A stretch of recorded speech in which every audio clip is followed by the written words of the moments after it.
আসসালামু আলাইকুম। আজ আমরা শুনব সূরা আল বাকারায়ের আয়াত ১৩১ থেকে ১৪০ পর্যন্ত।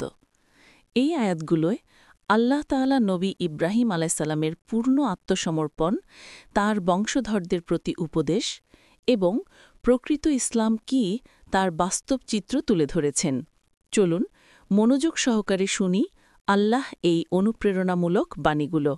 বিসমিল্লাহির রহমানির রহিম। আল্লাহের নামে শুরু করছি, যিনি পরম করুণাময়, অতি দয়ালু। ইয ক্বালা লাহু রাব্বুহু আসলিম ক্বালা আসলামতু লিরাব্বিল আলামিন। তার প্রতিপালক যখন তাকে বলেছিলেন, তুমি আত্মসমর্পণ করো, উত্তরে সে বলল, আমি সারা জগতের প্রতিপালকের কাছে আত্মসমর্পণ করলাম। ووصى بها إبراهيم بنيه ويعقوب يا بني إن الله اصطفى لكم الدين فلا تموتن إلا وأنتم مسلمون। আর এ বিষয়ে ইব্রাহিম ও ইয়াকুব স্বীয় পুত্রগণকে অন্তিম উপদেশ দান করে গেছে। হে পুত্রগণ, আল্লাহ এ দিনকে তোমাদের জন্য পছন্দ করেছেন, কাজেই তোমরা মুসলিম না হয়ে মৃত্যুবরণ করো না। أم كنتم شهداء إذ حضر يعقوب الموت إذ قال لبنيه ما تعبدون من بعدي قالوا نعبد إلهك وإله آبائك إبراهيم وإسماعيل وإسحاق إلها واحدا ونحن له مسلمون। তোমরা কি সে সময় উপস্থিত ছিলে যখন ইয়াকুবের মৃত্যু এসে পৌঁছেছিল? তখন সে তার পুত্রদেরকে জিজ্ঞেস করেছিল, আমার পরে তোমরা কার উপাসনা করবে? পুত্রগণ উত্তর দিয়েছিল, আমরা আপনার এবং আপনার পূর্বপুরুষ ইব্রাহিম, ইসমাইল ও ইসহাকের উপাস্যের উপাসনা করব, যিনি অদ্বিতীয় উপাস্য, এবং আমরা তারই প্রতি আত্মসমর্পিত।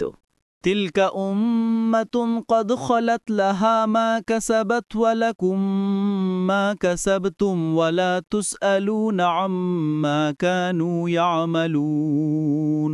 এই লোকেরা গত হয়ে গেছে, তাদের জন্য তাদের কৃতকর্ম এবং তোমাদের জন্য তোমাদের কৃতকর্ম, এবং তাদের কৃতকর্ম সম্বন্ধে তোমাদেরকে জিজ্ঞেস করা হবে না।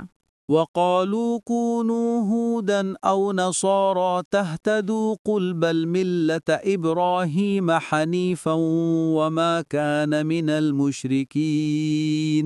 বল, বরং একনিষ্ঠ হয়ে ইব্রাহিমের ধর্মাদর্শ অনুসরণ করো, আর তিনি মুশরিকদের অন্তর্গত ছিলেন না। قولوا آمنا بالله وما أنزل إلينا وما أنزل إلى إبراهيم وإسماعيل وإسحاق ويعقوب والأسباط وما أوتي موسى وعيسى وما أوتي النبيون من ربهم لا نفرق بين أحد منهم ونحن له مسلمون। তোমরা বলো, আমরা আল্লাহের উপর ঈমান এনেছি এবং যা আমাদের প্রতি নাজিল করা হয়েছে এবং যা ইব্রাহিম ও ইসমাইল এবং ইসহাক ও ইয়াকুব ও তার বংশধরদের প্রতি অবতীর্ণ করা হয়েছে এবং যা মুসা ও ঈসাকে দেওয়া হয়েছে, আর যা অন্যান্য নাবিগণকে তাদের প্রতিপালকের পক্ষ থেকে দেওয়া হয়েছে, এই সবের প্রতিও আমরা ঈমান এনেছি। আমরা এদের মধ্য হতে কোনো একজনের ব্যাপারেও কোনো পার্থক্য করি না, এবং আমরা তারই কাছে আত্মসমর্পিত। فإن آمنوا بمثل ما آمنتم به فقد اهتدوا وإن تولوا فإنما هم في شقاق فسيكفيكهم الله وهو السميع العليم। সুতরাং এরা যদি তেমন ঈমান আনে যেমন তোমরা ঈমান এনেছ, তাহলে তারা সঠিক পথ পাবে, আর যদি অস্বীকার করে তবে তারা ভেদাভেদে লিপ্ত। সে অবস্থায় তোমার জন্য তাদের অনিষ্ট হতে বাঁচার জন্য আল্লাহই যথেষ্ট, এবং তিনি সর্বশ্রোতা ও সর্বজ্ঞাতা। صبغة الله ومن أحسن من الله صبغة ونحن له عابدون।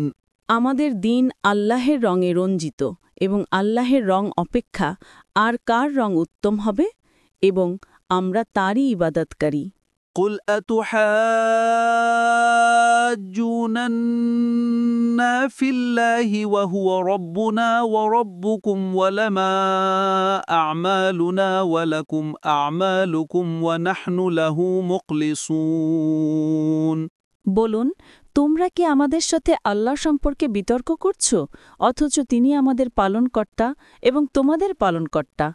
আমাদের জন্য আমাদের কর্ম এবং তোমাদের জন্য তোমাদের কর্ম, এবং আমরা তার প্রতি একনিষ্ঠ। أم تقولون إن إبراهيم وإسماعيل وإسحاق ويعقوب والأسباط كانوا هودا أو نصارى قل أأنتم أعلم أم الله ومن أظلم ممن كتم شهادة عنده من الله وما الله بغافل عما تعملون তোমরা কি বলছ ইব্রাহিম ও ইসমাইল এবং ইসহাক ও ইয়াকুব ও তার বংশধর সকলেই ইয়াহুদি কিংবা নাসারা ছিল? বল, তোমরাই বেশি জানো নাকি আল্লাহ? ওই ব্যক্তি হতে বড় জালিম আর কে হবে যে আল্লাহর পক্ষ থেকে আগত সাক্ষ্যকে গোপন করে? তোমরা যা কিছু করছ আল্লাহ সে বিষয়ে গাফিল নন। আপনি শুনলেন সূরা আল বাকারায়ের আয়াত ১৩১ থেকে ১৪০ পর্যন্ত। আল্লাহ আমাদের সবাইকে নবী ইব্রাহিম ও তার বংশধরদের মতো একনিষ্ঠ মুসলিম হিসাবে জীবনযাপন করার তাওফিক দিন। ভিডিওটি ভালো লাগলে লাইক, কমেন্ট ও শেয়ার করুন, আর নতুন ইসলামিক ভিডিও ও তেলাওয়াত পেতে চ্যানেলটি সাবস্ক্রাইব করতে ভুলবেন না।